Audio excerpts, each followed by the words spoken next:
Friends, welcome back to the channel Krupa Malnad. ನಾನು Krupa. Good morning ಎಲ್ಲರಿಗೂ. ನಿನ್ನೆ ಶ್ರೇಯುನ ಬಿಟ್ಟು ಬಂದ್ವಿ. ಇವತ್ತು ಚಿನ್ನಿ ಕೂಡ ಹೋಗ್ತಾ ಇದ್ದಾಳೆ ಬೆಳಗ್ಗೆ ಟ್ರೈನಿಗೇನೆ. ಅದಕ್ಕೆ ನಾನು ಇವತ್ತು ಮತ್ತೆ ಬೆಳಗ್ಗೆ ಬೇಗ ಎದ್ದಿದ್ದೀನಿ. ನೆನ್ನೆನೂ ಬೆಳಗ್ಗೆ ಬೇಗ ಎದ್ದಿದ್ದೆ. ಮಕ್ಕಳು ಬಂದಾಗಿಂದ ಸ್ವಲ್ಪ ಬೇಗನೆ ಹೇಳೋದಾಗಿದೆ, ಯಾಕಂದರೆ ಕೆಲಸ ಮುಗಿಯೋದೇ ಇಲ್ಲ. ಅದು ಇವತ್ತು ಚಿನ್ನಿ ಟ್ರೈನಿಗೆ ಹೋಗೋದ್ರಿಂದ ಅವಳಿಗೆ 2 ಥರ ಲಂಚ್ ಬಾಕ್ಸ್ ರೆಡಿ ಮಾಡಬೇಕಾಗುತ್ತೆ. ನಾನು ನಿನ್ನೆ ಯಾವುದನ್ನು ರೆಡಿ ಮಾಡ್ಕೊಂಡೇ ಇರೋದಕ್ಕೆ ಇವತ್ತು ಅದೇ ತಲೆ ಓಡ್ತಾ ಇಲ್ಲ. ಬೆಳಿಗ್ಗೆ ನಾನು ಅವಳನ್ನು ಕೇಳಿದೆ, ಆಲೂ ಪರಾಟ ಮಾಡಿಕೊಡ್ಲಾ ಅಂತ ಕೇಳಿದೆ. ಹ್ಞೂ ಅಂದ್ಲು. ಆದರೆ ಅದು ತಣ್ಣಗಾದ್ಮೇಲೆ ಚೆನ್ನಾಗಾಗಲ್ಲ. ಅದಕ್ಕೇ ಮತ್ತೆ ಬೇಡ ಅಂತ ಹೇಳಿ ಅವಳಿಗೆ ತರಕಾರಿ ಎಲ್ಲ ಜಾಸ್ತಿ ಹಾಕಿ ಸೊಪ್ಪನ್ನ ನುಗ್ಗೆ ಸೊಪ್ಪಿತ್ತು ಅದನ್ನೆಲ್ಲ ಹಾಕಿಬಿಟ್ಟು ತಾಲಿಪಟ್ಟು ಮಾಡಿಕೊಡ್ತೀನಿ. ಆಮೇಲೆ ಇಡ್ಲಿ ಮಾಡಿ ಕೊಡ್ತೀನಿ. ಅವಳಿಗೆ ಬೆಳಗ್ಗೆ ಇಡ್ಲಿ ತಿನ್ನೋದಕ್ಕಾಗುತ್ತೆ. ಸ್ವಲ್ಪ ಚಟ್ನಿನ ಗಟ್ಟಿ ಮಾಡಿ ಕೊಟ್ಟರೆ ತಾಲಿಪಟ್ಟು ಕೂಡ ತಿನ್ಬೋದು ಅಂತ ಹೇಳಿ ರೈಸ್ ಐಟಮ್ ಏನಾದರೂ ಮಾಡಿ ಕೊಡ್ತಾ ಇದ್ದೆ. ಮಧ್ಯಾಹ್ನಕ್ಕೂ ಆಗ್ತಾಯಿತ್ತು, ಅವಳಿಗೆ ಹಾಸ್ಟೆಲಿಗೆ ಹೋದ್ಮೇಲೆ ರಾತ್ರಿ ಊಟಕ್ಕೆ ಕೂಡ ಆಗ್ತಾಯಿತ್ತು. ನಾನು ನಿನ್ನೆ ಅಲ್ಲಿಂದ ಹೋಗಿ ಬಂದಮೇಲೆ ಗೊತ್ತಲ್ವ, ಸುಸ್ತಾಗುತ್ತೆ. ಅದು ಘಾಟಿ ಹತ್ತಿ ಇಳಿದಿರೋದ್ರಿಂದ ಇನ್ನೂ ಸುಸ್ತಾಗುತ್ತೆ. ಹಾಗಾಗಿ ನಾನು ಯಾವುದೇ ರೀತಿಯಾಗಿರೋ ಪ್ರಿಪ್ರೇಷನ್ ಮಾಡ್ಕೊಂಡಿರಲಿಲ್ಲ. ಹೋಗೋದಕ್ಕಿಂತ ಮುಂಚೆನೂ ಮಾಡ್ಕೋಬೋದಾಗಿತ್ತೇನೋ, ಗೊತ್ತಲ್ವ. ಈಗ ಮಕ್ಳನ್ನ ಬಿಡ್ತೀವಿ, ಮಕ್ಕಳು ಹೊರಡ್ತಾರೆ ಅನ್ನೋ ಟೈಮಲ್ಲಿ ನಮಗೂ ಕೂಡ ಸ್ವಲ್ಪ ಬೇಜಾರಾಗ್ತಿರುತ್ತೆ. ಹಾಗಾಗಿ ನಾನು ಯಾವುದೇ ರೀತಿಯಾಗಿರೋ ಪ್ರಿಪ್ರೇಷನ್ ಮಾಡ್ಕೊಂಡಿರಲಿಲ್ಲ. ನಾನೇನು ತುಂಬ ತಲೆ ಬಿಸಿನೂ ಏನು ಮಾಡ್ಕೊಳ್ಳೋದಿಲ್ಲ. ಇಡ್ಲಿ ಹಿಟ್ಟು ಇತ್ತು ಆಲ್ರೆಡಿ ನನ್ನ ಹತ್ರ. ಹಾಗಾಗಿ ಅದನ್ನೇ ಈರುಳ್ಳಿ ಇಡ್ಲಿ ಮಾಡಿ ಕಾಯಿ ಚಟ್ನಿ ಮಾಡಿ ಕೊಡ್ತೀನಿ.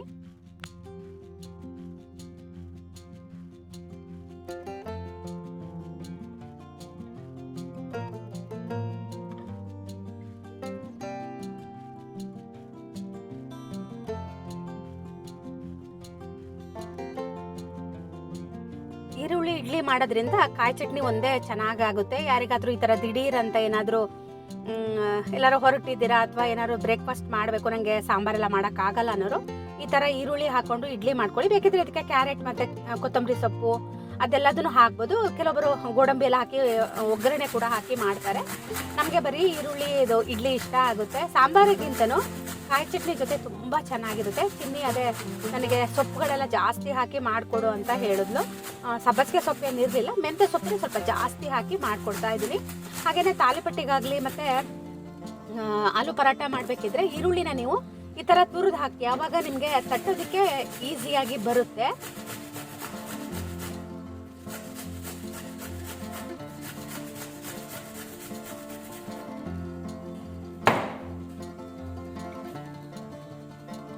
ಹಾಗೆಯೇ ಸೌತೆಕಾಯಿ ಇತ್ತು, ಸೌತೆಕಾಯಿನೂ ಕೂಡ ಜಾಸ್ತಿ ಹಾಕಿ ಮಾಡಿಕೊಟ್ರೆ ತುಂಬ ಸಾಫ್ಟಾಗಿ ಇರುತ್ತೆ. ಅವಳಿಗೆ ರಾತ್ರಿ ಹಾಸ್ಟೆಲಲ್ಲಿ ಕೂಡ ಆರಾಮಾಗಿ ಇದನ್ನು ಮೊಸರು ಜೊತೆ ಹಚ್ಕೊಂಡು ಕೂಡ ತಿನ್ಬೋದು. ಹಾಗೆ ಚಟ್ನಿ ಪುಡಿ ಕೂಡ ಇದೆ ಅಂತೆ ಅವಳ ಹತ್ರ, ನಾನು ಕೊಟ್ಟು ಕಳಿಸಿದ್ದು ಹೋದ್ಸಲ. ಈ ಸಲ ಮಾಡಿಕೊಡ್ತೀನಿ ಅಂದೆ, ಅವಳೇ ಬೇಡ ಅಂತ ಹೇಳಿದ್ಲು. ಅಮ್ಮ ಗಣಪತಿ ಹಬ್ಬದಲ್ಲಿ ಕೊಟ್ಟಿರೋ ಚಕ್ಲಿ ಹಿಟ್ಟು ಕೂಡ ಇತ್ತು, ಅದನ್ನು ಕೂಡ ಮಾಡೋಣ ಅಂತ ಎಷ್ಟೊಂದು ಸಲ ಅಂದ್ಕೊಂಡೆ. ಯಾಕೋ ಗೊತ್ತಿಲ್ಲ, ಮಾಡೋಕ್ಕೇ ಆಗಲಿಲ್ಲ. ದೀಪಾವಳಿ ಟೈಮಲ್ಲಿ ಬಂದಾಗ ಮಾಡ್ಕೊಂಡು ಹೋಗ್ತೀನಿ ಅಂತ ಹೇಳಿದ್ದಾಳೆ. ಗೊತ್ತಿಲ್ಲ, ನೋಡೋಣ ಏನೇನು ಆಗುತ್ತೆ ಅಂತ. ದೀಪಾವಳಿ ಟೈಮಲ್ಲಿ ಇನ್ನೇನು ಕರ ಹಾಕುತ್ತೋ ಏನೋ ಗೊತ್ತಿಲ್ಲ. ಯಾಕಂದ್ರೆ ಆವಾಗ ಗೊತ್ತಲ್ವ, ಅಷ್ಟೊಂದು ಕೆಲಸ ಇರುತ್ತೆ. ಆ ಕೆಲಸದ ಮಧ್ಯ ಈ ಚಕ್ಲಿ ಎಲ್ಲ ಮಾಡೋಕ್ಕೆ ನಂಗೆ ಆಗುತ್ತೋ ಇಲ್ವೋ ಅನ್ನೋದು ಗೊತ್ತಿಲ್ಲ. ಅದಕ್ಕೂ ಮುಂಚೆ ಮಾಡಿಡೋಣ ಅಂದರೆ ನನಗೆ ಮನೆ ಕ್ಲೀನ್ ಮಾಡ್ಕೋಬೇಕು, ಅದು ಇದು ಕೆಲಸ ಇರುತ್ತಲ್ವ. ಹಾಗಾಗಿ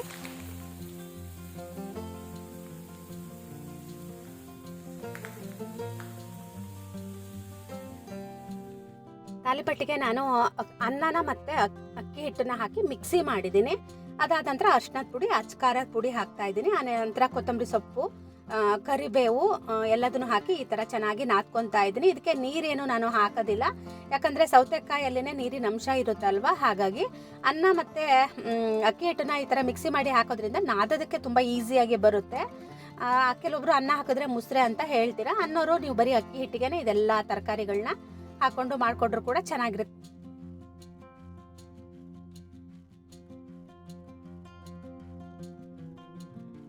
ಚಿನ್ನಿ ಪ್ರತಿ ಸಲ ಬರಬೇಕಿದ್ರು ವಾಟರ್ ಬಾಟಲ್ ಆಗಲಿ ಆಮೇಲೆ ಬ್ಯಾಗ್ಗಳಾಗಲಿ ಎಲ್ಲ ಮರೆತು ಬರ್ತಾ ಇದ್ಲು. ನಾನು ಮೊನ್ನೆ ಯಾವುದೋ ಒಂದು ಇನ್ಸ್ಟಾಗ್ರಾಮಲ್ಲಿ ಒಂದು ರೀಲ್ಸ್ ನೋಡಿದ್ದೆ. ಅವರಮ್ಮ ಬಾಟ್ಲಿ ಎಲ್ಲ ಬಂದಂಗೂ ಏನು ಮಾಡ್ತಿದ್ಲು ಅಂದರೆ, ಒಂದು ಕವರಲ್ಲಿ ನೀರು ತುಂಬಿ ಕಳಿಸ್ತಾ ಇದ್ಲು. ನಾನು ಚಿನ್ನಿಗೆ ಅದೇ ಅಂದಿದ್ದೆ. ಹಾಗಾಗಿ ಬಂದಿದ್ಲು ಅವಳು ಈ ಸಲ ಬರಬೇಕಿದ್ರೆ. ಒಂದು 3-4 ಬ್ಯಾಗುಗಳು ಅವಳ ಹತ್ರನೇ ಆಗೋಗಿತ್ತು. ಹಿಂದಿನ ದಿನ ಏನಾದರೂ ತರೋದಿದೆಯಾ ಅಂತ ಕೇಳ್ತಾಳೆ. ಆವಾಗ ನಂಗೆ ನೆನಪೇ ಆಗಲ್ಲ. ಮನೆಗೆ ಬಂದು ಈ ಥರ ಲಂಚನ್ನ ಕಟ್ಟಬೇಕಿದ್ರೆ ನನಗೂ ಕೂಡ ನೆನಪಾಗುತ್ತೆ, ಅವಳಿಗೂ ಅಲ್ಲಿ ನೆನಪಾಗೋದಿಲ್ಲ ಅಂತ ಹೇಳ್ತಾ ಇದ್ಲು. ನಾನು ಅದೇ ಅವಳಿಗೆ ಹೇಳ್ತೀನಿ, ಹೋದ ತಕ್ಷಣ ಎಲ್ಲ ತೆಗೆದು ಒಂದು ಯಾವುದು ಒಯ್ಯೋದಿರುತ್ತೋ ಅದಕ್ಕೆ ಹಾಕಿಡು ಅಂತ ಹೇಳ್ತೀನಿ. ನಾನು ಹೇಳಿದ್ದೊಂದು ಬಿಟ್ಟು ಬಾಕಿ ಎಲ್ಲದನ್ನು ಮಾಡ್ತಾಳೆ ಅವಳು ಅಷ್ಟೇ. ನಾನಂತೂ ಯಾವಾಗಲೂ ಬೈತಿರ್ತೀನಿ, ನೀನು ಭಾಳ ಸೋಮಾರಿ ಅಂತ ಹೇಳಿ. ತಾಲಿಪಟ್ಟಂತೂ ತಟ್ಟೋದಕ್ಕೆ ತುಂಬ ಚೆನ್ನಾಗಿ ಬರ್ತಾಯಿತ್ತು. ಆಮೇಲೆ ಅನ್ನಿಸ್ತು ನನಗೆ ಮಾಡೋ ಕೈಯಲ್ಲೇ ಇನ್ನೊಂದು ಸ್ವಲ್ಪ ಜಾಸ್ತಿ ಮಾಡ್ಕೊಂಡ್ಬಿಟ್ಟಿದ್ರೆ ನಮಗೂ ಕೂಡ ಆಗ್ತಾಯಿತ್ತು ಅಂತ ನನಗೆ ಆಮೇಲೆ ಅನ್ನಿಸ್ತು. ನನಗೆ ಅದು ಮಾಡೋ ಗಡಿ ಬಿಡಿಲಿ ನನಗೆ ಗೊತ್ತಾಗಲೇ ಇಲ್ಲ. ಹಾಗಾಗಿ ನಮಗೆ ಸ್ವಲ್ಪ ಜೋಳದ ರೊಟ್ಟಿ ಮಾಡ್ಕೊಳ್ಳೋಣ ಅಂತ ಅಂದ್ಕೊಂಡೆ. ಯಾಕಂದರೆ ಸ್ವಲ್ಪ ಮಾತ್ರ ಮಾಡ್ತೀನಿ, ಬೆಳಗ್ಗೆಗೆ ಎಷ್ಟು ಬೇಕೋ ಅಷ್ಟು. ಹಾಗೆ ಪಲ್ಯಕ್ಕೂ ಏನೇನಿದೆ ತರಕಾರಿ ಅಂತ ನೋಡಬೇಕು. ತಾಲಿಪಟ್ಟು ಒಂದು 6 ಏನೋ ಆಗಿತ್ತು, ತುಂಬ ಚೆನ್ನಾಗಾಗಿತ್ತು ಅಂತ ಹೇಳಿದ್ಲು ಚಿನ್ನಿ.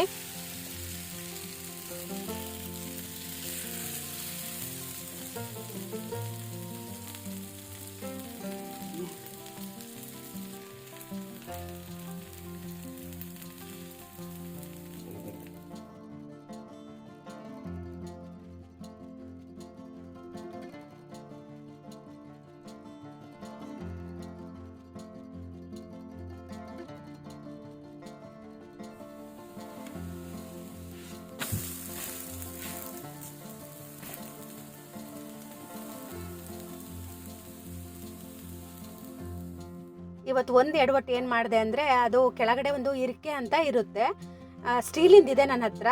ಅದನ್ನಿಟ್ಟು ಇದನ್ನು ಇಡಬೇಕಾಗಿತ್ತು. ನಾನು ಹುಡುಕಿದೆ, ಅದು ಎಲ್ಲೂ ನನಗೆ ಸಿಗಲಿಲ್ಲ. ನಾನೇನು ಮಾಡಿದೆ, ಒಂದು ತಟ್ಟೆನ ಈ ಥರ ಮಗ್ಚಿ ಅದನ್ನು ಇಟ್ಟೆ. ಅದು ಒಂದು ಸೈಡಿಗೆ ಹಿಂಗೆ ಪೂರ್ತಿ ವಾರೆ ಆಗಿಬಿಟ್ಟಿತ್ತು. ಆಮೇಲೆ ನಮ್ಮನೆಯವ್ರು ಬೇಡ ಬಿಡು, ಇಡ್ಲಿ ಕೊಟ್ಟು ಹೋಟೆಲಲ್ಲಿ ತೊಗೊಂಡು ಕಳಿಸ್ತೀನಿ ಅಂದರು. ಇಡ್ಲಿ ಹಿಟ್ಟು ಇತ್ತು. ಆಮೇಲೆ ನಾನೇ ಈರುಳ್ಳಿ ಹೆಚ್ಚಿಕೊಟ್ಟು, ನಾನು ಇಷ್ಟು ಮಾಡಿನೂ ಅದು ಉಪಯೋಗ ಆಗದಿದ್ರೆ ನನಗೂ ಬೇಜಾರಾಗುತ್ತಲ್ವ. ಹಾಗಾಗಿ ಸ್ವಲ್ಪ ಬೇಜಾರು ಆಯಿತು. ಎಂಥ ಕೆಲಸ ಆಗೋಯ್ತಪ್ಪ ಅಂತ ಹೇಳಿ ಆಮೇಲೆ ಮತ್ತೆ ನಾನು ಇಡ್ಲಿನ ಹೊಯ್ದು ಬೇಯೋದಕ್ಕೆ ಇಟ್ಟೆ. ಅವಳು ಹೋಗೋದ್ರೊಳಗೇನೆ ಇಡ್ಲಿ ಕೂಡ ಆಗುತ್ತೆ ಅಂತ ಹೇಳಿ.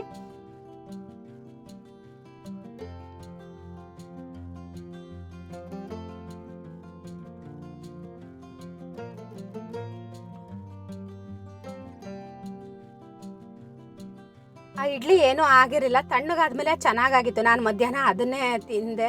ಮಧ್ಯಾಹ್ನ ನಮ್ಮನೆಯವರು ಶಿವಮೊಗ್ಗ ಹೋಗ್ತೀನಿ ಅಂತ ಹೇಳಿದ್ರು. ಹಾಗಾಗಿ ಮತ್ತು ನಾನು ಅಡುಗೆ ಗಿಡಿಗೆ ಏನೂ ಮಾಡಲಿಲ್ಲ, ಆ ಇಡ್ಲಿನೇ ತಿಂದು ಒಂದು ಸ್ವಲ್ಪ ಮೊಸರನ್ನ ಊಟ ಮಾಡಿದೆ. ಚಿನ್ನಿಗೆ ಇಡ್ಲಿ ಬೇಡ, ನೀನು ತಾಲಿಪಟ್ಟೆ ತಿನ್ನು ಅಂತ ಹೇಳಿ ತಾಲಿಪಟ್ಟನ್ನ ತಿಂತಾ ಇದ್ದಾಳೆ. ಈ ತಾಲಿಪಟ್ಟಿಗೆ ಏನು ಗೊತ್ತಾ, ನೀವು ಬಿಸಿ ಇರಬೇಕಿದ್ರೆ ತುಪ್ಪ ಹಾಕ್ಕೊಂಡು ಇಲ್ಲ ಬೆಣ್ಣೆ ಹಾಕ್ಕೊಂಡು ತಿಂದರೆ ಚೆನ್ನಾಗಿರುತ್ತೆ.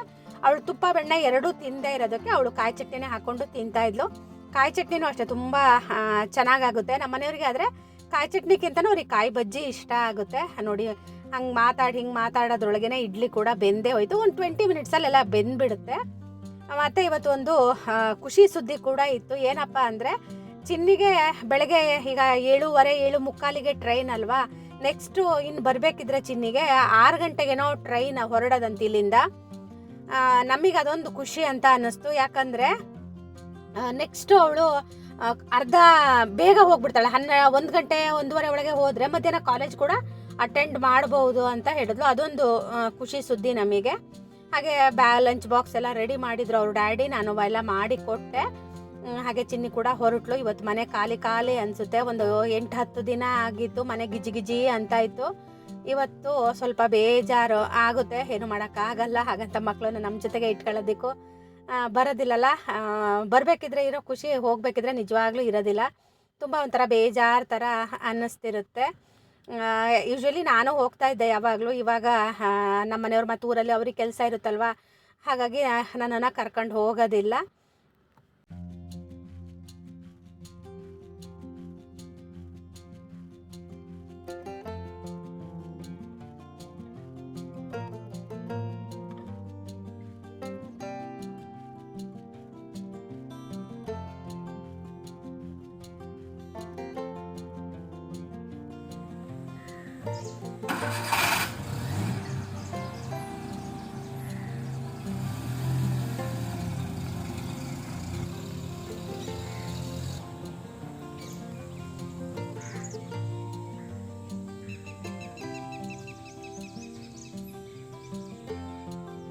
ನೆನ್ನೆ ವಿಜಯದಶಮಿ ಅಲ್ವಾ, ಬನ್ನಿ ಮುಡಿಯೋದಿತ್ತಲ್ವ. ಸಂಜೆ ನಮ್ಮ ಮನೆಯವರು ಬಂದಮೇಲೆ ಪೇಟೆಗೆ ಹೋಗಿದ್ದರು. ಅವರಿಗೆ ಯಾರೋ ಬನ್ನಿ ಕೊಟ್ಟಿದ್ರಂತೆ. ಹಾಗೆ ನನಗೆ ಕೊಟ್ಟರು. ನಾನು ಅದನ್ನು ದೇವ್ರ ಕೋಣೆಲಿಟ್ಟು ನಮಸ್ಕಾರ ಮಾಡಿದೆ. ಹಾಗೆ ಚಿನ್ನಿನೂ ಹೋದಲ್ವ. ಈಗ ನಾನು ನಮಗೆ ತಿಂಡಿ ಮಾಡ್ತಾ ಇದ್ದೀನಿ. ನೀರನ್ನು ನಾನು ಕುದಿಯೋದಕ್ಕೆ ಇಟ್ಟಿದ್ದೆ. ಅದಕ್ಕೇ ನಾನೀಗ ಜೋಳದ ಹಿಟ್ಟನ್ನು ಹಾಕ್ತಾಯಿದ್ದೀನಿ. ಬೇಕಿದ್ದರೆ ಸ್ವಲ್ಪ ಗಂಜಿ ಥರ ಮಾಡಿಬಿಟ್ಟು ಕೂಡ ಜೋಳದ ಹಿಟ್ಟನ್ನು ಹಾಕ್ಬೋದು. ನಾನಿವಾಗ ಜೋಳದ ಹಿಟ್ಟನ್ನು ಪ್ಯಾಕೆಟಲ್ಲೇ ತರಿಸ್ಕೊತಾ ಇದ್ದೀನಿ. ತುಂಬ ಚೆನ್ನಾಗಿದೆ ಕೂಡ ಇದು. ತೊಗೊಬಂದು ಮಾಡಿ ಎಲ್ಲ ಮಾಡೋದು ಲೇಟ್ ಆಗುತ್ತಲ್ವ, ಹಾಗಾಗಿ. ಹಾಗೆಯೇ ಇವಾಗ ಟೀ ಕುಡಿಯೋಣ ಅಂತ ನಮ್ಮನೆಯವರಾಗಲೇ ಅವರಿಗೆ ಅಂತ ಟೀ ಮಾಡಿಕೊಂಡ್ರು. ಅದರಲ್ಲಿ ಕುಡಿ ಅಂತ ಕೊಟ್ಟರು. ನಂಗೆ ಬೇಡ ಅಂತ ಅಂದೆ. ನನಗೆ ಹಾಗೆ ಅಷ್ಟು ಬೇಗ ಟೀ ಕುಡಿದ್ರೂ ಕೂಡ ಸಮಾಧಾನ ಅಂತ ಅನಿಸೋದಿಲ್ಲ. ಹಾಗಾಗಿ ನನಗೆ ಒಂದು ಟೈಮ್ ಆಗಬೇಕು. ಆಮೇಲೆ ಅಂದರೆ ನಂಗೆ ಎದ್ದು ಸ್ವಲ್ಪ ಹೊತ್ತು ತುಂಬ ಟೈಮ್ ಆದಮೇಲೆ ನಂಗೆ ಟೀ ಕುಡಿದ್ರೆ ಒಂಥರ ಸಮಾಧಾನ ಅನಿಸುತ್ತೆ. ಇಲ್ಲ ಬೇಗ ಕುಡಿದ್ರೆ ನಂಗೆ ಕುಡ್ದಿದ್ದೀನಿ ಅನ್ನೋ ಇದು ಆಗೋದಿಲ್ಲ. ಹಾಗೆ ಪಾತ್ರೆಗಳು ಕೂಡ ಸುಮಾರು ಇತ್ತು. ಯಾಕಂದರೆ ರಾತ್ರಿ ಬಂದು ಪಾತ್ರೆ ಎಲ್ಲ ತೊಳೆಯೋದಕ್ಕೂ ಆಗಿರಲಿಲ್ಲ ನನಗೆ ಎಲ್ಲ. ಹಾಗಾಗಿ ಇಟ್ಟು ಮಲಗಿದ್ದೆ. ಮತ್ತೀಗ ತಿಂಡಿನೂ ಕೂಡ ಸುಮಾರು ಮಾಡಿದೆ ಅಲ್ವಾ. ಇಡ್ಲಿ 2 ಸಲ ಮಾಡಿದೆ. ಆ ಇಡ್ಲಿ ಪಾತ್ರೆ ಬೇರೆ ತೊಳಿಬೇಕು. ಹಾಗಾಗಿ ಪಾತ್ರೆಗಳು ಕೂಡ ಜಾಸ್ತಿ ಆಯಿತು. ಇವತ್ತು ಸ್ವಲ್ಪ ಮನೆಯೂ ಏನಾದರೂ ಕ್ಲೀನ್ ಮಾಡ್ಕೊಳ್ಳೋಣ ಅಂತಲೂ ಅಂದೆ. ಮಾಡ್ತೀನೋ ಇಲ್ವೋ ಅನ್ನೋದು ನನಗೂ ಗೊತ್ತಿಲ್ಲ. ಇವತ್ತು ಒಂದು ಇಡೀ ದಿನ ನನಗೆ ಸ್ವಲ್ಪ ಬೇಜಾರು ಥರ ಆಗ್ತಿರುತ್ತೆ. ಶ್ರೇಯು ಹಿಂದೆ ಮುಂದೆ ಓಡಾಡ್ತಿರ್ತಿದ್ದ, ಇಲ್ಲ ಪದೇ ಪದೇ ನಾನು ಅವನನ್ನು ಕರಿತಾ ಇರ್ತಿದ್ದೆ. ಏನೋ ಒಂಥರ ಇರ್ತಾಯಿತ್ತು. ಇವತ್ತು ಏನೂ ಇಲ್ಲಲ್ಲ. ಹಾಗಾಗಿ ಇಲ್ಲ ಅವರಿಬ್ಬರು ಜಗಳ ಬಿಡ್ಸೋಕ್ಕಾರು ಟೈಮ್ ಹೋಗ್ತಾ ಇತ್ತು. ಮಕ್ಕಳಿದ್ದಾಗ ಮಕ್ಕಳು ಯಾಕಾದರೂ ಮನೆಗೆ ಬರ್ತಾರೆ ಅನಿಸುತ್ತೆ.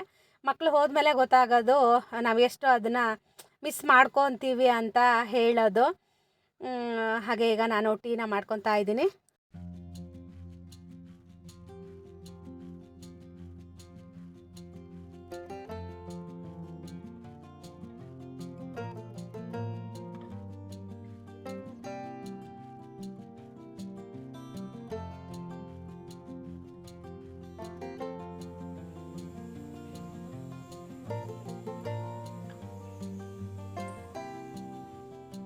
ಹಾಗೆಯೇ ಹೀರೆಕಾಯಿ ಇತ್ತು. ಹೀರೆಕಾಯಿ ಎಣ್ಗಾಯಿ ಪಲ್ಯ ಮಾಡೋಣ ಅಂತ ಹೀರೆಕಾಯಿನ ಪೀಲ್ ಮಾಡ್ತಾ ಇದ್ದೀನಿ. ಆ ಕಡೆ ಹುರ್ಕೊಂಡಿದ್ದೀನಿ ಪಲ್ಯಕ್ಕೆಲ್ಲ.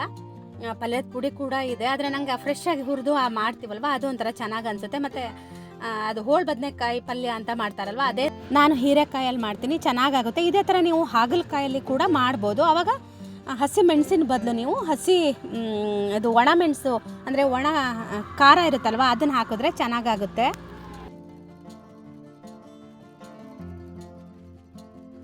ಚಿನ್ನಿ ಬಾಣಲಿ ನಾನು ಒಂದು ಕಪ್ಪಾಗಿದೆ, ಆ ಬಾಣಲಿನ ಯೂಸ್ ಮಾಡ್ತಾ ಇದ್ದೆ ಅಲ್ಲ. ಚಿನ್ನಿ ಯಾವಾಗಲೂ ಬೈತಾ ಇದ್ಲು, ಮಮ್ಮಿ ಆ ಬಾಣಲಿನ ತೆಗಿ, ವೀಡಿಯೋದಲ್ಲಿ ನೋಡೋಕ್ಕೆ ಒಂಥರ ಅಸಹ್ಯ ಅನ್ನಿಸ್ತಾ ಇದೆ ಅಂತ ಹೇಳ್ತಾ ಇದ್ಲು. ಅದೇ ನಮ್ಮ ಮನೆಯವ್ರಿಗೆ ಹೇಳ್ತಾ ಇದ್ದೆ, ಒಂದು ಸಣ್ಣ ಬಾಣಲಿ ಕೊಡಿಸಿ ಅಂತ, ಸ್ಟೀಲಿಂದು. ಇದು ಕೂಡ ಕೊಡಿಸಿದ್ದಾರೆ. ಆದರೆ ಇದು ಎಲ್ಲರೂ ಇದ್ದಾಗ ಇದು ಸಾಕಾಗಲ್ಲ. ಒಂದು ಸ್ವಲ್ಪ ಪಲ್ಯ ಆದರೆ ಮಾತ್ರ ಇದರಲ್ಲಿ ಮಾಡ್ಬೋದು. ಹೀರೆಕಾಯಿ ಒಂದು ತುಂಬ ಬಲ್ತು ಹೋದಂಗೆ ಆಗಿಬಿಟ್ಟಿತ್ತು. ಅದಕ್ಕೇ ನಾನು ಅದನ್ನು ತೆಗೆದುಬಿಟ್ಟು ಅದಕ್ಕೆ 1-2 ಬದನೆಕಾಯಿನ ಸೇರಿಸಿ ಮಾಡ್ತಾಯಿದ್ದೀನಿ. ಇದ್ರ ಜೊತೆ ನೀವು ಟೊಮೆಟೊ ಕಾಯಿ ಇದ್ದರೆ ಅದನ್ನು ಕೂಡ ಹಾಕಿ ಮಾಡಿದ್ರು ಚೆನ್ನಾಗಿರುತ್ತೆ. ಟೊಮೆಟೊ ಗಿಡ ನೆಟ್ಟಿದ್ದೀನಲ್ವ, ಅದರಲ್ಲೂ ಕೂಡ ಕಾಯಿ ಆಗ್ತಾ ಇದೆ. ಆದರೆ ಅಷ್ಟು ಕಾಯಿ ಸಿಗ್ತಾ ಇಲ್ಲ. ಹೋಗಿ ನೋಡ್ಕೊಂಡು ಬಂದೆ, ಅಷ್ಟೊಂದು ಕಾಯಿ ಇರಲಿಲ್ಲ. ಹಾಗಾಗಿ ಇದನ್ನೇ 2 ಹಾಕಿ ಮಾಡ್ತಾಯಿದ್ದೀನಿ. ಅಷ್ಟೊತ್ತಿಗೆ ಜೋಳದ ಹಿಟ್ಟು ಕೂಡ ಚೆನ್ನಾಗಿ ತಣ್ಣಗಾಗಿತ್ತು. ತುಂಬ ತಣ್ಣಗಾಗಬಾರ್ದು, ಸ್ವಲ್ಪ ಬಿಸಿ ಬಿಸಿ ಇರ್ತಾ ಇದ್ದರೆ ನಾದೋದಕ್ಕೂ ಕೂಡ ಚೆನ್ನಾಗಾಗುತ್ತೆ. ಮತ್ತು ಜೋಳದ ರೊಟ್ಟಿ ಕೂಡ ತುಂಬ ಚೆನ್ನಾಗಿ ಬರುತ್ತೆ. ನೀವು ಬೇಕಿದ್ದರೆ ಜೋಳದ ಹಿಟ್ಟಿಗೆ ಸ್ವಲ್ಪ ಅಕ್ಕಿ ಹಿಟ್ಟನ್ನು ಕೂಡ ಮಿಕ್ಸ್ ಮಾಡಿಕೊಂಡ್ರು ಚೆನ್ನಾಗಾಗುತ್ತೆ. ಹಾಗೆ ಪಲ್ಯ ಕೂಡ ಆಯಿತು. ಸಿಂಬನಿಗೆ ಅನ್ನ ಕೂಡ ಇರಲಿಲ್ಲ, ಹಾಗಾಗಿ ಅವನಿಗೂ ಕೂಡ ಈಗ ಅನ್ನಕ್ಕೆ ಇಡ್ತಾ ಇದ್ದೀನಿ. ಪಲ್ಯ ಒಂಚೂರು ಹೋಳೆಲ್ಲ ಬೇಯಬೇಕು. ಉಪ್ಪು ಹುಳಿ ಬೆಲ್ಲ ಎಲ್ಲ ಹಾಕಿದ್ದೀನಿ. ತುಂಬ ಸಲ ರೆಸಿಪಿ ಶೇರ್ ಮಾಡಿದ್ದೆ ಅಲ್ವಾ, ಹಾಗಾಗಿ ಇವತ್ತು ಪಲ್ಯದ ರೆಸಿಪಿ ಏನು ನಾನು ಶೇರ್ನ ಮಾಡಿಲ್ಲ. ಬೆಳಗ್ಗೆಯಿಂದ ಕೆಲಸನೇ ಮುಗಿಲಿಲ್ಲ. ಮನೆ ಹಂಗಂಗೆ ಎಲ್ಲ ಕ್ಲೀನ್ ಮಾಡ್ಕೊತಾ ಇದ್ನ. ಅಡುಗೆ ಮನೆಯೂ ತುಂಬ ಗಲೀಜಾಗಿತ್ತು. ಪಾರಿವಾಳ ಬರಬಾರ್ದು ಅಂತ ಅವತ್ತೆಲ್ಲ ಕೆಲಸ ಮಾಡಿ ಹೋಗಿದ್ದಾರೆ. ಆದ್ರೂ ಬೇರೆ ಕಡೆ ಗೂಡು ಕಟ್ತಾ ಇಲ್ಲ, ಬಂದು ರಾತ್ರಿ ಕುತ್ಕೊತಾ ಇದ್ದಾವೆ. ಅದು ಹೆಂಗೆ ಪಾರಿವಾಳ ಕಂಟ್ರೋಲ್ ಮಾಡ್ಬೇಕನ್ನೋದೇ ನಮಗೆ ಗೊತ್ತಾಗ್ತಾ ಇಲ್ಲ. ನಮ್ಮ ಸಿಂಬ ಬೆಳಗ್ಗೆ ಹೋದೋನಿ ಆಗಲೇ ಬಂದು ಕುತ್ಕೊಂಡು ಕರಿತಾ ಇದ್ದ. ನನಗೊತ್ತು ಟೈಮ್ ಇಲ್ಲ, ಮನೆ ಒಂಚೂರು ಕ್ಲೀನ್ ಮಾಡ್ಕೊಳ್ಳೋಣ ಅಂತ ಮಾಡ್ಕೊತಾ ಇದ್ದೆ. ಗಿಲ್ಫು ಅಲ್ಲಿ ಒಳಗಡೆ ಸ್ಟೋರ್ ರೂಮ್ ಇತ್ತಲ್ಲ, ಅದನ್ನೆಲ್ಲ ಕ್ಲೀನ್ ಮಾಡಿದೆ. ಒಂದಷ್ಟು ಕವರ್ಗಳನ್ನ ಅಪ್ಲೋಡ್ ಡಬ್ಬದ ಹಿಂದೆ ಹಾಗೆ ತೆಗೆಯೋದು ಹಾಗೆ ಹಾಕೋದು ಮಾಡ್ತಾಯಿದ್ದೆ. ಒಂದಿಷ್ಟು ಕವರ್ಗಳಾಗಿದ್ವು. ಊರಿಗೆ ಹೋಗ್ತಾ ಅಮ್ಮಂಗೆ ಒಂದಿಷ್ಟು ಒಯ್ತೀನಿ, ವಾಪಸ್ ಬರ್ತಾ ನಾನೇ ತರೋದು. ನಮ್ಮಮ್ಮ ಅದೇ ಅಂತ, ಹಿಂಗೆ ತರ್ತೀಯ ಹಿಂಗೆ ಒಯ್ತೀಯ ಅಷ್ಟೇ, ಮತ್ತು ಇನ್ನೂ ಡಿಫ್ರೆನ್ಸ್ ಇಲ್ಲ ಅಂತ. ಅದಕ್ಕೆ ಈ ಸಲ ಜಾಸ್ತಿ ಕವರ್ ಒಯ್ದು ಕೊಡೋಣ ಅಂತ. ಅವರು ಬೆಣ್ಣೆ ಎಲ್ಲ ಕೊಡ್ತಾರಲ್ಲ, ಅವ್ರಿಗೆ ಕವರ್ ಜಾಸ್ತಿ ಬೇಕಾಗುತ್ತೆ. ಟೈಮ್ ಬಂದು 9 ಗಂಟೆ ಆಯಿತು. ಚಿನ್ನಿ ಒಂದು ಗುಡ್ ನ್ಯೂಸ್ ಇರೋದಿಲ್ಲ, ಅದೇ ಒಂದು ನಂಗೆ ಖುಷಿ ಆಯಿತು. ಟ್ರೈನು ಈ ಸಲ ನೆಕ್ಸ್ಟ್ ಮಂತಿಂದ 7 ಗಂಟೆಗೇ ಬಿಡ್ತಾರಂತೆ. ಅವ್ರದ್ದು ಏನೋ ಬೆಂಗಳೂರಿಗೇನೋ ಏನೋ ಹೋಗೋ ಥರದ್ದೇನೋ ಅಂತ ಹೇಳ್ತಾಯಿದ್ರು. ಈಗ ನಮ್ಮ ಮನೆಯವ್ರು ಬಂದರೆ ನಂಗೆ ಗೊತ್ತಾಗುತ್ತೆ. ನಂಗೆ ಅದೊಂದು ಖುಷಿ ಆಯಿತು. ಯಾಕಂದ್ರೆ ಅವಳಿಗೆ ಏನಾಗುತ್ತೆ ಅಂದರೆ ಮಧ್ಯಾಹ್ನ ಕ್ಲಾಸ್ ಕೂಡ ಅಟೆಂಡ್ ಮಾಡ್ಬೋದು. ತುಂಬ ಜನ ಹಾಗೆ ಮಾಡ್ತಾರೆ. ಹಾಗಾಗಿ ಅದೇ ಕಾಯಿ ನಿನ್ನೆ ಹೊಡೆದಿತ್ತಿತ್ತಲ್ಲ, ದೇವ್ರ ಕೋಣೆ ಅಂತೂ ನೋಡೋ ಹಾಗಿರಲಿಲ್ಲ. ಆಯುಧ ಪೂಜೆ ಅದು ಕೊನೆ ಇಟ್ಟು ಎಲ್ಲ ನಿನ್ನೆ ಪೂಜೆ ಎಲ್ಲ ಆಗಿತ್ತಲ್ವ, ಅದೆಲ್ಲ ಕ್ಲೀನ್ ಮಾಡೋಷ್ಟೊತ್ತಿಗೆ ಅರ್ಧ ಗಂಟೆ ಬೇಕಾಯಿತು. ಫಸ್ಟು ಕ್ಲೀನ್ ಮಾಡ್ಕೊಂಡೆ. ನನಗೆ ಮನೆ ಹಾಗಿದ್ದರೆ ನನಗೆ ಒಂಥರ ಹಿಂಸೆ ಆಗುತ್ತೆ. ಹಾಗಾಗಿ ಫಸ್ಟು ಕ್ಲೀನ್ ಮಾಡಿಕೊಂಡೆ. ನಮ್ಮನೆಯವ್ರು ಇನ್ನೂ ಬರೋದ್ರೊಳಗೆ ಅಂತ ನಮ್ಮನೆಯವ್ರು ಅಂದರು. ಇಡ್ಲಿ ಹಿಟ್ಟು ಒಂದು ಸ್ವಲ್ಪ ಇತ್ತು, ಹಾಗಾಗಿ ಇಲ್ಲಾಂದರೆ ಇಡ್ಲಿನೇ ಮಾಡು ಅಂತ ಅಂದರು. ಇಡ್ಲಿ ಹಿಟ್ಟು ಸ್ವಲ್ಪ ಇತ್ತು, ಸಾಕಾಗಲ್ಲ. ಹಾಗಾಗಿ ನಾನು ಮತ್ತೆ ಜೋಳದ ರೊಟ್ಟಿ ಮಾಡಿದೆ. ಬದನೆಕಾಯಿ ಅವತ್ತು ಶ್ರೇಯು ತಂದಿದ್ದಿತ್ತು, ಅದು ಹಾಳಾಗಕ್ಕೆ ಬಂದಿತ್ತು. ನಮ್ಮ ಮನೇಲೇ ಬಿಟ್ಟಿರೋ ಹೀರೆಕಾಯಿ ಇತ್ತು, ಅದು ಬಲ್ತೋಗಿತ್ತು. ಅದು ತಿನ್ನಕ್ಕೆ ಬರುತ್ತಲ್ಲ ಗೊತ್ತಿಲ್ಲ, ಹಾಕಿದ್ದೀನಿ. ನನಗೆ ಹೀರೆಕಾಯಿ ಪಲ್ಯ ಇಷ್ಟ ಆಗುತ್ತೆ. ಹಾಗಾಗಿ ಮಧ್ಯಾಹ್ನ ಇವತ್ತು ನಮ್ಮ ಮನೆಯವ್ರಿಗೆಲ್ಲ ಒಂದು ಕಡೆ ಊಟ ಇದೆಯಂತೆ. ಅದು ಚಿನ್ನಿಗೆ ಹೊಯ್ದಿದ್ದೆಲ್ಲ ಇಡ್ಲಿ, ಅದು ನಾನು ಹಾಗೆ ಇಟ್ಕೊಂಡಿದ್ದೀನಿ. ಒಂದು ಸ್ವಲ್ಪ ಗಟ್ಟಿ ಚಟ್ನಿ ಮಾಡ್ಕೊತೀನಿ. ಚಟ್ನಿ ಮಾಡಿ ನಾನು ಅದು ಇಡ್ಲಿನೇ ತಿಂತೀನಿ. ಸಾರು ಗೀರು ಏನು ಮಾಡೋಕ್ಕೆ ಹೋಗಲ್ಲ. ಬೇಕಾದರೆ ಒಂಚೂರು ಮೊಸರು ಅನ್ನ ಊಟ ಮಾಡೋಕ್ಕೂ ಬರುತ್ತೆ. ಸಿಂಬನಿಗೂ ಅನ್ನ ಇರಲಿಲ್ಲ, ಸಿಂಬನಿಗೂ ಅನ್ನ ಅದೇ ಎಲ್ಲ ಇಟ್ಟು ಎಲ್ಲ ಆಯಿತು. ಬಿಸಿ ಇದೆ, ಅದನ್ನೊಂಚೂರು ತೆಗೆದಿಡಬೇಕು. ರೊಟ್ಟಿ ನಮ್ಮ ಮನೆಯವ್ರು ಬರೋ ತನಕ ಕಾಯಬೇಕಾಗುತ್ತೆ. ಇವತ್ತು ನಿನ್ನೆನೂ ಊರಿಗೆ ಅವ್ರು ಸರಿಯಾಗಿ ಹೋಗಿಲ್ಲಲ್ಲ, ಮತ್ತು ಇವತ್ತು ಚಿನ್ನಿನ ಬಿಟ್ಟು ಎಲ್ಲ ಹೋಗೋಷ್ಟೊತ್ತಿಗೆ ಲೇಟ್ ಆಗುತ್ತಲ್ಲ, ಅದಕ್ಕೆ ಅವರು ಸ್ವಲ್ಪ ಲೇಟಾಗಿ ಬರ್ತಾರೋ ಏನೋ ನನಗೂ ಗೊತ್ತಿಲ್ಲ. ಅವ್ರು ಬರೋದ್ರೊಳಗೆ ಅದಷ್ಟೆಲ್ಲ ಕ್ಲೀನ್ ಮಾಡಿಕೊಂಡೆ. ಈಗ ಕಾಯಿ ಇತ್ತು ನಿನ್ನೆ ಹೊಡೆದಿರೋದು, ಅದನ್ನು ಕೂಡ ಅట్లాಗೆ ತುರಿದು ಇಟ್ಕೊಂಡ್ಬಿಟ್ರೆ ಸರಿಯಾಗುತ್ತೆ ಅಂತ ಕಾಯಿ ತುರಿಯೋಕ್ಕೆ ಅಂತ ಬಂದೆ. ನಮ್ಮ ಸಿಂಬ ನೋಡಿ ಹೋದ. ಈಗ ನಾನು ಕಾಯಿ ತುರಿಯೋದು ನೋಡಿದ್ರೆ ಓಡಿ ಬರ್ತಾನೆ. ನಾನು ಆಗಲೇ ಮುಸ್ರೆ ಬಕೆಟ್ಟಿದ್ದಾಗ 2 ದನ ಬಂದಿದ್ವು, ಇವಾಗ ನೋಡಿದ್ರೆ ಒಂದು ರಾಶಿ ಬಂದಿದ್ದಾವೆ. ನಿನ್ನೆ ಮುಸ್ರೆ ಬಕೆಟ್ಟು ಹಾಗೆ ಇಟ್ಟು ಹೋಗಿದ್ದೆ ನಾನು. ಕಡುಬೆಲ್ಲ ಮಾಡಿತ್ತಲ್ಲ, ಅದ್ರದ್ದು ಬಾಳೆಲ್ಲ ಸುಮಾರಿತ್ತು. ಬೆಳಗ್ಗೆ ಇದ್ದ ತಕ್ಷಣ ಒಂಥರ ವಾಸನೆ ಅನಿಸ್ತಾಯಿತ್ತು ನನಗೇನೆ. ಫಸ್ಟ್ ಅದೇ ಕೆಲಸ ಮಾಡಿದೆ. ನಾನು ತಗೊಂಡು ಮುಸ್ರೆ ಬಕೆಟ್ ಹೊರಗಿಟ್ಟೆ. ಮತ್ತು ಇದೂ ಅಷ್ಟೇ, ಪಾತ್ರೆಗಳು ಅಷ್ಟೇ ನಾನು ತೊಳೆದಿರಲಿಲ್ಲ. ಬೆಳಗ್ಗೆ ತಿಂಡಿ ತಿಂದಿದ್ದು, ರಾತ್ರಿ ಊಟ ಮಾಡಿದ್ದು ಏನೂ ತೊಳೆದಿರಲಿಲ್ಲ. ರಾತ್ರಿದೇನೂ ಇರಲಿಲ್ಲ, ನಾವೆಲ್ಲ ಬಾಳೆಲೆಲ್ಲ ಊಟ ಮಾಡಿದ್ವಿ. ಉಳಿದಿರೋ ಕಡುಬೆ ತಿಂದ್ವಿ. ಯಾಕೋ ಗೊತ್ತಿಲ್ಲ, ನನಗೆ ಹಂಗೆ ಅನ್ನಿಸ್ತಾಯಿತ್ತು. ನಾನು ಹಂಗೆ ಅಡುಗೆ ಮನೆ ಬಿಟ್ಟು ಹೋಗಿದ್ದಕ್ಕೋ ಏನಕ್ಕೋ ನಂಗೆ ಗೊತ್ತಿಲ್ಲ, ನಾನು ಹಂಗೆ ಅನ್ಸೋಕ್ಕೆ ಶುರುವಾಯ್ತು. ಅದಕ್ಕೆ ಮುಸ್ರೆ ಬಕೆಟ್ ಫಸ್ಟು ಬೆಳಗ್ಗೆ ಇಟ್ಟು ಬಂದೆ. ದನ ತಿಂದಿತ್ತು, ತೊಳ್ಕೊಬಂದು ಈಗ ಒಳಗೂ ಇಟ್ಕೊಂಡಿದ್ದೀನಿ. ಈಗ ಕಾಯಿ ತುರ್ಕೊತೀನಿ ನಮ್ಮ ಮನೆಯವ್ರು ಬರೋದ್ರೊಳಗೆ.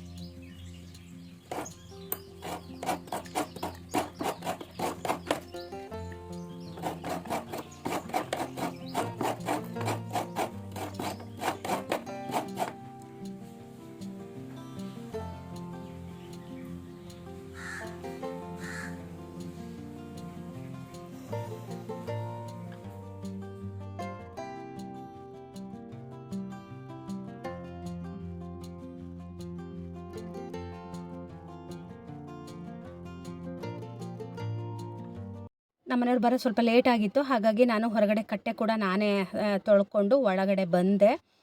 ತುಂಬ ಗಲೀಜಾಗಿತ್ತು. ಸಿಂಬ ಕೂದಲು ಉದುರುತ್ತಲ್ವ, ಮತ್ತು ಪದೇ ಸಿಂಬ ಓಡಾಡ್ತಿರ್ತಾನೆ. ಮತ್ತು ನಮ್ಮ ಶ್ರೇಯು ಬೈಕ್ನ ಹತ್ಸೋದು ತೆಗೆಯೋದು ಮಾಡ್ತಾ ಇದ್ದ.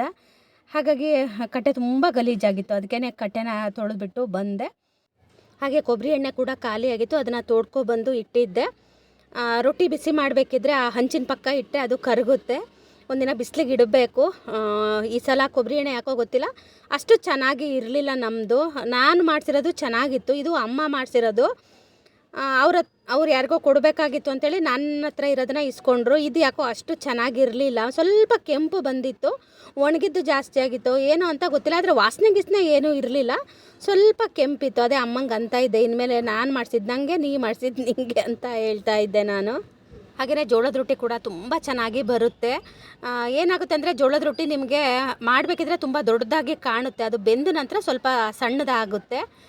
ಕೆಲವೊಬ್ರು ಏನು ಮಾಡ್ತಾರೆ, ಹಿಟ್ಟು ಹಚ್ಚಿ ಉದ್ದಿದಾಗ ನೀರು ಹಚ್ಚಿ ಬೇಯಿಸ್ತಾರೆ, ಆ ಥರನೂ ಮಾಡ್ಬೋದು. ನಾನು ಏನು ಮಾಡ್ತೀನಿ ಅಂದರೆ ಈ ಥರ ಮೆಷಿನ್ನಲ್ಲಿ ಮಾಡೋದ್ರಿಂದ ನೀರು ಆ ಥರ ಏನೂ ಹಚ್ಚೋದಿಲ್ಲ. ನಾನು ಹಿಟ್ಟು ಹಚ್ಚಿ ಕೂಡ ಉದ್ದೋದಿಲ್ವಲ್ಲ, ಹಾಗಾಗಿ ನಾನು ಸೇಮ್ ಅಕ್ಕಿ ರೊಟ್ಟಿ ಎಲ್ಲ ಹೇಗಾಗುತ್ತೋ ಸ್ವಲ್ಪ ಅದೇ ಥರ ನಾನು ಮಾಡ್ತೀನಿ. ನಮಗೆ ಇದು ಸ್ವಲ್ಪ ಜೋಳದ ರೊಟ್ಟಿ ತಿಂದಂಗೆ ಅನಿಸಲ್ಲ, ಸ್ವಲ್ಪ ಅಕ್ಕಿ ರೊಟ್ಟಿ ಏನಾದರೂ ತಿಂತೀವೇನೋ ಅನ್ನೋ ಥರ ಅನಿಸುತ್ತೆ.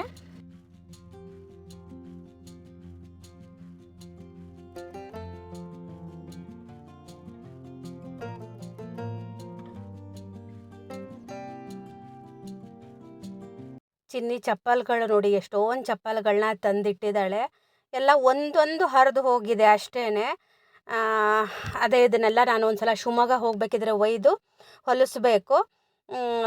ನನ್ನ ಹತ್ರ ಇರೋ ಚಪ್ಪಲ್ಗಳನ್ನೂ ಕೂಡ ಒಯ್ದಿದ್ದಾಳೆ. ನಾನು ಒಂದಿನ ಚಪ್ಪಲಿ ಸ್ಟ್ಯಾಂಡ್ ತೆಗೆದು ನೋಡ್ತೀನಿ, ನನಗೆ ಒಂದು ಜೊತೆ ಚಪ್ಪಲಿ ಬಿಟ್ಟರೆ ಇನ್ಯಾವ ಚಪ್ಪಲ್ ಇಲ್ಲ. ಇಲ್ಲಿರೋದು ಈ ಚಪ್ಪಲ್ ಕೂಡ ನಂದೇನೆ. ಆದರೆ ಇದರಲ್ಲಿ 2 ಚಪ್ಪಲ್ ನಂದು. ಅದೆರಡನ್ನೂ ಹರಿದು ಹಾಕಿ ತಗೊಬಂದು ಇಟ್ಟಿದ್ದಾಳೆ. ಅದೇ ಹೊಲಿಸ್ಬೇಕು. ನಮ್ಮನೆಯವ್ರು ಬೈತಾ ಇದ್ರು ನನಗೆ, ಬೇರೆ ಕೊಡಿಸು ಮತ್ತೇನಕ್ಕೆ ಅದನ್ನು ಹೊಲ್ಸಕ್ಕೆ ಹೋಗ್ತೀಯಾ ಅಂತ ಹೇಳಿ. ನೋಡೋಣ, ಅಲ್ಲಿ ಹೋಗಿ ರೇಟು ಎಲ್ಲ ಹೊಂದಿದ ಮೇಲೆ ಹೊಲಿಸ್ತೀನಿ. ಟೈಮ್ ನೋಡ್ಬೋದು 10 ಗಂಟೆ 10 ನಿಮಿಷ ಆಗಿದೆ. ಮನೆಯೆಲ್ಲ ಒಂದು ಸಲ ಕ್ಲೀನ್ ಮಾಡಿಕೊಂಡು ಇವತ್ತು ನಮ್ಮ ಮನೆಯವರು ನೆಲ ಒರೆಸಿ ಕೊಡ್ತಾ ಇದ್ದಾರೆ. ಯಾಕೋ ಗೊತ್ತಿಲ್ಲ, ನನಗೆ ಕೆಲಸ ಮಾಡಬೇಕು ಅಂತ ಅನ್ನಿಸ್ತಾನೇ ಇರಲಿಲ್ಲ. ಹಾಗಾಗಿ ನಾನು ಅಡುಗೆ ಮನೆಯೆಲ್ಲ ಒರೆಸಿ ಕೊಟ್ಟೆ. ಅವರು ಮನೆನ ಒರೆಸಿ ಕೊಟ್ಟರು. ಹಾಗೆ ಅವರು ಕೂಡ ಸ್ನಾನ ಮಾಡಿ ಶಿವಮೊಗ್ಗ ಹೋದರು. ನಮ್ಮ ಶ್ರೇಯು ಏನಂದರೆ ಪಾಪ ಪ್ರಾಜೆಕ್ಟ್ ಮಾಡಿತ್ತಲ್ವ, ಅದು ಮನೇಲೇ ಬಿಟ್ಟು ಹೋಗಿದೆ. ಅದಕ್ಕೆ ಅದನ್ನು ಕೊರಿಯರ್ ಮಾಡಿ ಅಂತ ಹೇಳಿ ನಮ್ಮ ಮನೆಯವರಿಗೆ ಕೊಟ್ಟೆ. ಆಮೇಲೆ ಅವರು ಕೊರಿಯರು ಮಾಡಿದ್ರಂತೆ, 60 ರೂಪಾಯಿ ತೊಗೊಂಡ್ರು ಅಂತ ಹೇಳ್ತಾ ಇದ್ದರು. ಅದೇ ಫಸ್ಟು ಸರ್ನ ಕೇಳೋಣ ಅಂತ ಕೇಳಿದ್ವಿ. ಅವರು ಬರ್ದಿದ್ದಾನಲ್ಲ ಕಳಿಸಿ ಸರ್ ಅಂತ ಹೇಳಿದ್ರು. ಅದಕ್ಕೆ ನಾವು ಮತ್ತೆ ಅತ್ಲಾಗೆ ಬರ್ದಿದ್ದಾನಲ್ವ ಪಾಪ, ನಮಗೂ ಪಾಪ ಅನಿಸುತ್ತೆ. ಹಾಗಾಗಿ ಕೊರಿಯರ್ ಮಾಡಿದ್ವಿ. ಆದರೆ ಅವ್ನು ನೆಕ್ಸ್ಟ್ ಸಲ ಫೋನ್ ಮಾಡಿದಾಗ ಹೇಳ್ದ, ಮಮ್ಮಿ ನಾನು ಹೊಸ್ದಾಗಿ ಮತ್ತೆ ಬರೆದು ಸ್ಕೂಲಿಗೆ ಸಬ್ಮಿಟ್ ಎಲ್ಲ ಮಾಡಿದ ಮೇಲೆ ಅದು ಕೊರಿಯರ್ ಬಂತು ಅಂತ ಹೇಳ್ದ. ಏನೋ ನನ್ನ ಮಗ ಅಪರೂಪಕ್ಕೆ ಬರ್ದಿಯಾನಲ್ಲ, ನನಗೂ ಖುಷಿಯಾಗಿತ್ತಾ. 60 ರೂಪಾಯಿ ಹೋದರೆ ಹೋಗಲಿ ಅಂತ ಹೇಳಿ ನಾವು ಕೂಡ ಕಳಿಸಿದ್ವಿ. ಯಾಕಂದರೆ ಪಾಪ ನನ್ನ ಹತ್ರ ಬೈಸ್ಕೊಂಡು ಮಾಡ್ತಾ ಇತ್ತು. ಹೋಗೋ ದಿನದ ತನಕನೂ ಅದನ್ನು ಕೆಲಸ ಹೋಮ್ವರ್ಕ್ನ ಬರಿತಾ ಇದ್ದ. ಅವನು ಹೋಮ್ವರ್ಕೆಲ್ಲ ಬರೆಯೋದು ಬೇಡ ಅಂತ ಅಂದ್ಕೊಂಡಿದ್ದ. ಆಮೇಲೆ ಅವರು ಪದೇ ಹೋಮ್ವರ್ಕ್ ಮಾಡದಿದ್ರೆ ನಾವು ಸ್ಕೂಲ್ ಒಳಗಡೆ ಎಂಟ್ರಿನೇ ಮಾಡಿಸಲ್ಲ ಅಂತ ಹೇಳಿದ್ರು. ಆಮೇಲೆ ಲಾಸ್ಟ್ ಟೈಮಲ್ಲಿ ಮಾಡಿ ಅದನ್ನು ಮನೆಯಲ್ಲಿ ಸೇಫಾಗಿ ಇಟ್ಟು ಹೋಗಿದ್ದಾನೆ. ಬಂದ ತಕ್ಷಣ ನಾನು ನೋಡಿದ್ದೆ ಫಸ್ಟ್ ಅದನ್ನು. ಆಮೇಲೆ ಕೊರಿಯರ್ ಮಾಡಿದ್ರು. ಮಂಚನ ಕ್ಲೀನ್ ಮಾಡಿರಲಿಲ್ಲ, ಹಾಗಾಗಿ ಈಗ ಬಂದು ಮೇಲೆ ಕ್ಲೀನ್ ಮಾಡಿ ಮಷಿನನ್ನು ಹಾಕಬೇಕು. ನನಗೆ ಇದು ನೆಲ ಒರೆಸೋ ಮಿಷನ್ದು ಯಾವ ಕಂಪ್ನಿದು ಅಂತ ಕೇಳ್ತೀರಾ, ಯುರೇಕಾ ಫೋರ್ಬ್ಸ್ದು ತುಂಬ ಚೆನ್ನಾಗಿದೆ, ತೊಗೊಳ್ಳಿ ಬೇಕಾದರೆ. ಈ ಥರ ಎಮರ್ಜೆನ್ಸಿ ಇದ್ದಾಗೆಲ್ಲ ಆಗುತ್ತೆ. ನಾನು ಕೆಳಗಡೆ ಒರೆಸೋದಿಲ್ಲ, ಅದರಲ್ಲಿ ಮೇಲ್ಗಡೆ ಒರೆಸ್ತೀನಿ. ವಾರಕ್ಕೊಂದ್ಸಲ ಮೇಲ್ಗಡೆ ನಾನೇ ಕೈಯಲ್ಲಿ ಒಂದು ಸಲ ಒರೆಸ್ಕೊತೀನಿ. ಯಾಕಂದರೆ ಮೆಷಿನ್ ಮಾಡಿದ್ದು ಮೆಷಿನ್ನೇ ಅಲ್ವಾ, ಅದು ಸಂದಿ ಮೂಲೆ ಎಲ್ಲ ಅಷ್ಟು ಕ್ಲೀನಾಗಿ ಏನು ಒರೆಸೋದಿಲ್ಲ. ಆದರೆ ಎಮರ್ಜೆನ್ಸಿ ಎಲ್ಲ ಇದ್ದಾಗ ಚೆನ್ನಾಗಾಗುತ್ತೆ. ಕೇಳಿದ್ದಕ್ಕೆ ಹೇಳ್ತಾ ಇದ್ದೀನಿ. ಇದು 2 ಸಲನೋ 3 ಸಲನೋ ಅದ್ರ ಡೆಮೋ ಕೊಡ್ತಾ ಇದ್ದೀನಿ. ಆ ಕಂಪ್ನಿಯವ್ರಿಗೆ ನಾನು ಫ್ರೀಯಾಗಿ ಪ್ರಮೋಷನ್ ಮಾಡ್ತಾ ಇದ್ದೀನಿ ನೋಡಿ. ಯಾಕಂದರೆ ತುಂಬ ಜನ ನೋಡಿರ್ತೀರಲ್ವ, ಯಾರಿಗಾದರೂ ಅನುಕೂಲ ಆಗಬಹುದೇನೋ ಅಂತ ನಾನು ಕೂಡ ಹೇಳ್ತಾ ಇದ್ದೀನಿ. ಹಾಗೆಯೇ ಇನ್ನೇನು ಕೆಲಸ ಇಲ್ಲ, ಸ್ನಾನ ಮಾಡಿದ್ರೆ ಸಹಿ. ಸ್ನಾನ ಮಾಡಿ ಪೂಜೆ ಕೂಡ ಆಯಿತು. ಹಾಗೆಯೇ ಇವತ್ತಿನ ವ್ಲಾಗ್ನ ಕೂಡ ನಾನು ಇಲ್ಲಿಗೆ ಮುಗಿಸ್ತಾ ಇದ್ದೀನಿ. ಐ ಹೋಪ್ ನಿಮಗೆಲ್ಲ ಈ ವಿಡಿಯೋ ಇಷ್ಟ ಆಗಿರುತ್ತೆ ಅಂತ ಭಾವಿಸ್ತೀನಿ. ನಾಳೆ ನಾವು ವಿಡಿಯೋದಲ್ಲಿ ಸಿಗ್ತೀನಿ.